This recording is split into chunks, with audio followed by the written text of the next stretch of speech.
नमस्ते। Build with Shubham YouTube channel पे आप सभी का बहुत बहुत स्वागत है।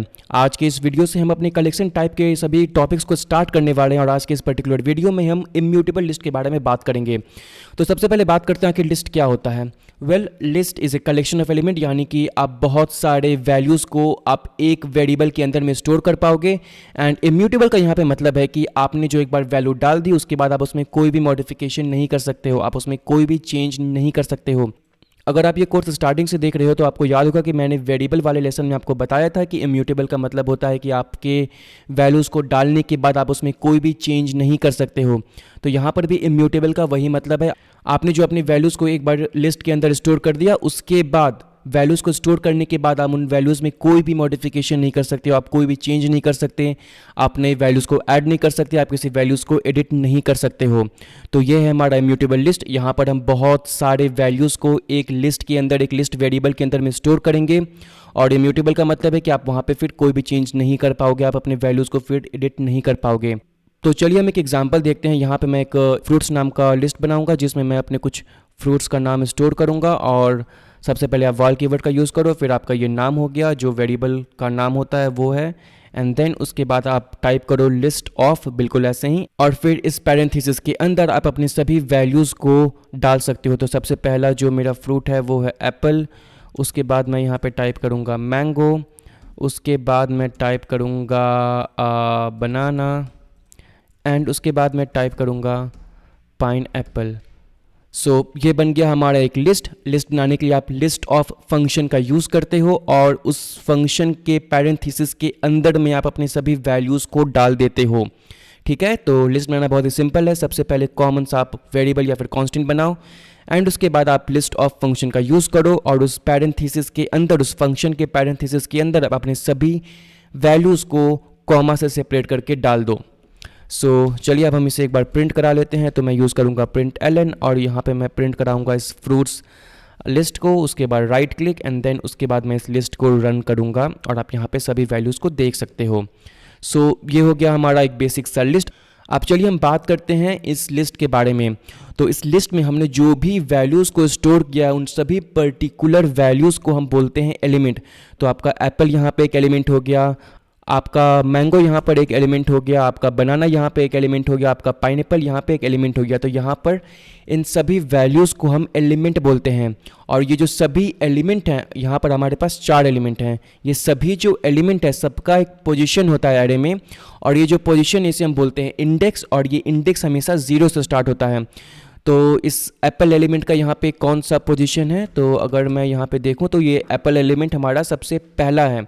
तो इसका जो इंडेक्स होगा वो सबसे पहला वाला इंडेक्स होगा और यहाँ पे इंडेक्सिंग हमेशा 0 से स्टार्ट होता है।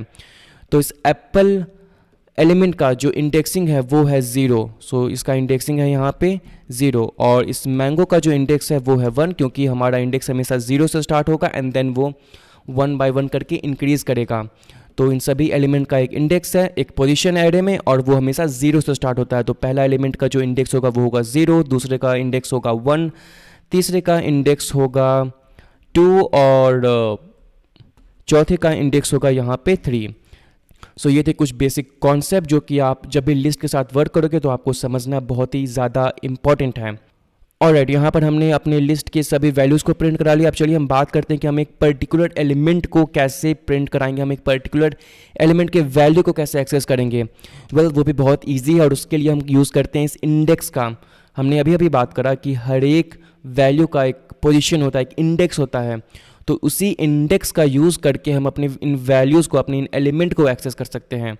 अगर आपको किसी भी एलिमेंट को एक्सेस करना है तो आप उसका इंडेक्स यूज़ करो। तो मान लीजिए कि अगर मुझे एक्सेस करना है इस मैंगो को, तो यहाँ पे मैं इस मैंगो का इंडेक्स डाल दूंगा। तो इस मैंगो का इंडेक्स है यहाँ पे 1, और ये जो इंडेक्स है आप सबसे पहले अपना वेरिएबल नेम टाइप करो, अपना लिस्ट का जो वेरिएबल है वो टाइप करो एंड उसके बाद आप इस स्क्वायर ब्रैकेट के अंदर में उसके इंडेक्स को डाल दो।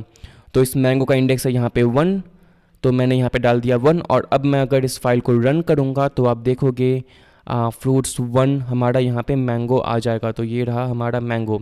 अगर आपको एक्सेस करना है फर्स्ट एलिमेंट को तो ऑब्वियसली आपको उस फर्स्ट एलिमेंट के इंडेक्स को डालना होगा, और हमारा फर्स्ट एलिमेंट का इंडेक्स है 0। तो मैं इसे स्क्वायर ब्रैकेट में डाल दूंगा 0, और जब मैं इस फाइल को रन करूँगा तो हमारा एप्पल यहाँ पे मैंगो के नीचे प्रिंट करेगा। आपके पास लिस्ट में एक मेथड भी है जिसका आप यूज़ करके एक्सेस कर सकते हो। अगर आपको ये स्क्वायर ब्रैकेट पसंद नहीं है तो आप टाइप करो सबसे पहले अपना वेरिएबल नेम, उसके बाद आप टाइप करो डॉट, उसके बाद टाइप करो गेट। इस मेथड का यूज़ करके आप अपने पर्टिकुलर एलिमेंट को एक्सेस कर सकते हो और यहाँ पर भी आपको पास करना होता है एक इंडेक्स। तो इस पैरेंथेसिस के अंदर भी आपको इंडेक्स डालना होगा। तो अगर आप स्क्वायर ब्रैकेट यूज़ नहीं करना चाहते हो तो आप इस गेट मेथड का यूज़ करके अपने इन एलिमेंट को एक्सेस कर सकते हो। तो मान लीजिए कि आपको एक्सेस करना है इस बनाना को, तो आप यहाँ पे इस बनाना का इंडेक्स टाइप करोगे। तो मैं यहाँ पे टाइप कर दूंगा 2, क्योंकि बनाना का इंडेक्स है यहाँ पे 2। एंड देन इस फाइल को मैं रन करूँगा और आप देखोगे यहाँ पे एप्पल के नीचे बनाना प्रिंट हो जाएगा। ऑलराइट, अगर आपको काउंट करना है कि इस लिस्ट के अंदर में कितने सारे एलिमेंट है तो आप एक और प्रॉपर्टी का यूज़ कर सकते हो। तो मैं यहाँ पे सबसे पहले इस फ्रूट्स को कॉल कर लूँगा और उसके बाद मैं टाइप करूँगा डॉट और उसके बाद उस प्रॉपर्टी को मैं यहाँ पे टाइप कर दूँगा। सो वो प्रॉपर्टी है हमारा साइज़ और ये साइज़ प्रॉपर्टी हमारे इस लिस्ट के जितने भी एलिमेंट है सबको काउंट करेगा और उसका वैल्यू हमें रिटर्न करेगा। तो हमारे पास यहाँ पे 1 2 3 एंड 4 एलिमेंट है, तो इसका जो वैल्यू हमें यहाँ पे 4 मिलना चाहिए। तो चलिए हम रन करके देखते हैं क्या 4 यहाँ पे हमें मिल रहा है। एंड यस, हमें यहाँ पे 4 मिल रहा है। अगर आपको अपने इस लिस्ट के फर्स्ट एलिमेंट को एक्सेस करना है और अगर आपको लास्ट एलिमेंट को एक्सेस करना है तो वो बहुत ही ज़्यादा ईजी है।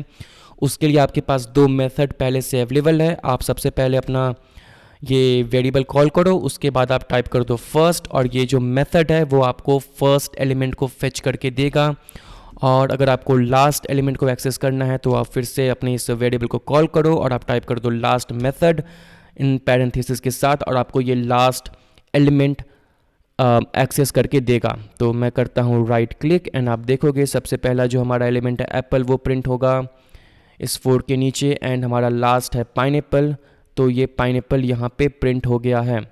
अगर आपको आपके एलिमेंट के इंडेक्स को चेक करना है तो आप वहाँ पे इंडेक्स ऑफ मेथड का यूज़ कर सकते हो। तो सबसे पहले मैं प्रिंट एलन टाइप कर लूँगा एंड देन फिर फ्रूट्स, उसके बाद मैं टाइप करूँगा डॉट इंडेक्स ऑफ और इस मेथड का यूज़ करके आप अपने एलिमेंट के इंडेक्स को जान सकते हो। तो मैं यहाँ पे टाइप करूँगा मैंगो। सो मैंगो हमारा यहाँ पे एक वैल्यू है जो कि इस लिस्ट में एग्जिस्ट करता है, इस लिस्ट में अवेलेबल है। एंड ये जो इंडेक्स ऑफ है ये इसी एलिमेंट को ले रहा है एज अ पैरामीटर एंड ये हमें इस मैंगो का जो भी इंडेक्स होगा वो हमें देगा। सो मैं करूँगा राइट क्लिक एंड मैं इस फाइल को करूँगा रन एंड हमारा जो मैंगो का इंडेक्स है वो है यहाँ पे 1। तो हमें यहाँ पे 1 मिल गया। अगर मैं यहाँ पे जैसे अगर मैं यहाँ पे ग्रेप्स टाइप कर दूँ तो ये जो ग्रेप्स है वो हमारे इस लिस्ट के अंदर में एग्जिस्ट नहीं करता, वो इस लिस्ट में अवेलेबल नहीं है। तो हमें यहाँ पे एक बहुत ही इंटरेस्टिंग वैल्यू मिलेगी, हमें यहाँ पे -1 मिलेगी। तो जब भी आपको -1 मिले इंडेक्स ऑफ में तो इसका मतलब ये है कि वो पर्टिकुलर एलिमेंट आपके लिस्ट में एग्जिस्ट नहीं करता है। तो मैं यहाँ पे फिर से डाल देता हूँ मैंगो जस्ट इन केस अगर आपको रेफरेंस चाहिए होगा। एंड हमारे पास एक और मेथड है, अगर आपको ये चेक करना है कि क्या आपके लिस्ट में एक पर्टिकुलर एलिमेंट अवेलेबल है या नहीं तो आप इस मेथड का यूज़ करोगे। तो सबसे पहले मैं टाइप कर लेता हूँ प्रिंट एलन क्योंकि हमें रिजल्ट को प्रिंट करना है। एंड यहाँ पे मैं टाइप करूँगा फ्रूट्स एंड उसके बाद मैं टाइप करूँगा डॉट एंड देन उस मेथड का मैं यहाँ पे नाम डालूंगा और उस मेथड का नाम है कंटेन्स। एंड ये कंटेन्स फिर से आपका एलिमेंट लेगा। तो यहाँ पे मैं डाल देता हूँ अपने एलिमेंट का नाम एंड वो है बनाना। और अगर ये फ्रूट्स लिस्ट इस एलिमेंट को कंसिस्ट करता है तो हमें ये ट्रू देगा, हमें ये ट्रू रिटर्न करेगा। और अगर इसके अंदर में वो नहीं है, ये अगर बनाना इस लिस्ट के अंदर एग्जिस्ट नहीं करता तो हमें ये फॉल्स रिटर्न करेगा। तो चलिए हम राइट क्लिक करके इसे रन करते हैं एंड हमें यहाँ पे ट्रू मिल जाएगा। एंड ऑब्वियसली अगर मैं यहाँ पे इसे केस सेंसिटिव कर दूँ यानी कि अगर मैं इसे स्मॉल b कर दूँ तो हमारा रिज़ल्ट फॉल्स आएगा क्योंकि ये सभी वैल्यूज़ केस सेंसिटिव होते हैं। जैसे कि आपको यहाँ पे फॉल्स मिल गया। अगर मैं यहाँ पे कोई और वैल्यू डाल दूँ, जैसे मैं यहाँ पे ग्रेप्स डाल दूँ तब भी आपको यहाँ पे फॉल्स मिलेगा क्योंकि ये जो ग्रेप्स है वो इस लिस्ट के अंदर में अवेलेबल नहीं है, वो इस लिस्ट में एग्जिस्ट नहीं करता है। ओके, सो ये था हमारा एक स्ट्रिंग का लिस्ट। ऑब्वियसली आप नंबर्स का, आप इंटीजर वैल्यूज़ का भी लिस्ट बना सकते हो, आप फ्लोटिंग वैल्यूज़ का भी लिस्ट बना सकते हो, आप डबल वैल्यूज़ का भी लिस्ट बना सकते हो, आप उन सभी वैल्यूज़ का लिस्ट बना सकते हो। मैं आपको एक एग्जांपल दिखाता हूँ इंटीजर वैल्यू का। आप डबल का और फ्लोट का खुद से ट्राई कर सकते हो, ये बहुत ही ईजी है, सेम आइडिया है, आपको कोड में कोई भी चेंज नहीं करना होगा। तो मैं यहाँ पर टाइप करूँगा ये लिस्ट ऑफ, एंड उसके बाद ये जो हमें लेस देन और ग्रेटर देन आता है, हम इसे इग्नोर कर सकते हैं, हमें इसकी अभी ज़रूरत बिल्कुल भी नहीं है। एंड देन आप यहाँ पे अपने वैल्यूज़ को टाइप कर सकते हो, तो ये बिल्कुल सेम रहेगा। हमने यहाँ पे अपने स्ट्रिंग वैल्यूज़ को कॉमा से सेपरेट करके अपनी सभी वैल्यूज़ को टाइप किया था, यहाँ पर भी हम वही करेंगे। यहाँ पे हम इंटीजर के लिए बना रहे हैं, तो मैं यहाँ पे टाइप करूँगा 34 बिना किसी डबल कोड की, क्योंकि ये इंटीजर है, एंड 12 और 56 एंड 34 पहले से ही है, 36। इसके बाद हम कुछ और वैल्यू डाल देते हैं, 90, 65 और 56 एंड 45। सो इतनी वैल्यूज़ इनफ है। तो ये बन गया हमारा एक नम टाइप का, एक इंटीजर टाइप का लिस्ट। आप इस लिस्ट को प्रिंट करा सकते हो। सो नम्स, एंड ऑब्वियसली आप इस नम्स पे भी ये सभी मेथड जो हमने पढ़ी हैं वो आप इस पे भी यूज़ कर सकते हो। आप किसी भी लिस्ट पे इन सभी मेथड्स का यूज़ करके अपने वैल्यूज़ को एक्सेस कर सकते हो। तो ये रहा आपका नम्स का सभी वैल्यू। अगर आपको इस नम के सभी वैल्यू को सॉर्ट करना है, क्योंकि ये एक इंटीजर है, तो आप वो भी सॉर्ट भी कर सकते हो। उसके लिए हमारे पास एक और मेथड अवेलेबल है। तो मैं फिर से इस प्रिंट एलन का यूज़ करूँगा, एंड मैं टाइप करूँगा नम्स, उसके बाद मैं टाइप करूँगा डॉट, उसके बाद मैं टाइप करूँगा सॉर्टेड। ये सॉर्टेड हमारा एक मेथड है जो कि इंक्रीजिंग ऑर्डर में, असेंडिंग ऑर्डर में हमारे लिस्ट को सॉर्ट करके दे देगा। तो सबसे पहले हमारा सॉर्टेड एरे प्रिंट होगा। तो सबसे पहले हमारा यहाँ पे सॉर्टेड, हम यहाँ पे एग्जीक्यूट कर रहे हैं, तो सबसे पहले हमारा सॉर्टेड लिस्ट आएगा, फिर हमारा नॉर्मल ओरिजिनल लिस्ट आएगा। तो चलिए हम इसे रन करते हैं, एंड यहाँ पर आप देखोगे हमारा सॉर्टेड लिस्ट यहाँ पे आ गया है। सो 12, 34, 36, 45, 56 एंड देन फिर से 56 एंड 90। 56 हमने 2 बार डाला था, तो यहाँ पे 56 एंड 56 2 बार आ गया है। अगर आपको इसको डिसेंडिंग ऑर्डर में सॉर्ट करना था तो आप वो भी कर सकते हो। आप फिर से प्रिंट एलन यूज़ करो, क्योंकि हमें रिजल्ट को प्रिंट करना है ऑब्वियसली, एंड देन आप टाइप करो सॉर्टेड, एंड आपको यहाँ पे सॉर्टेड डिसेंडिंग मेथड मिल जाएगा, आप उसका यूज़ करो, एंड ये आपके लिस्ट को डिसेंडिंग ऑर्डर में सॉर्ट कर देगा। तो सबसे पहले हमारा असेंडिंग ऑर्डर में सॉर्ट हुआ, उसके नीचे हमारा डिसेंडिंग ऑर्डर में सॉर्ट हुआ, एंड देन उसके बाद हमारा ओरिजिनल लिस्ट। सो ये था हमारा लिस्ट का कॉन्सेप्ट, बहुत ही ईजी है। आपको इसको 1-2 बार प्रैक्टिस करना होगा। अगर आपने कभी भी लिस्ट को यूज़ नहीं किया है तो एंड देन आपको ये अच्छे से समझ में आ जाएगा। बस आप इन कॉन्सेप्ट को अच्छे से हमेशा ध्यान में रखो।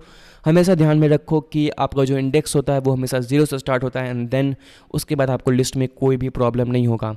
ऑलराइट, इस वीडियो लेसन के लिए इतना ही। आई होप कि आपको ये कॉन्सेप्ट अच्छे से समझ में आ गया होगा। एंड अगर आपके पास कोई भी क्वेश्चन है, कोई भी डाउट है, तो आप नीचे कमेंट सेक्शन में अपने डाउट्स को, अपने क्वेश्चन को लिख सकते हो। मैं ट्राई करूँगा आप सभी को आंसर करने का। एंड इस वीडियो लेसन के लिए इतना ही। हम मिलेंगे अगले लेसन में। बाय।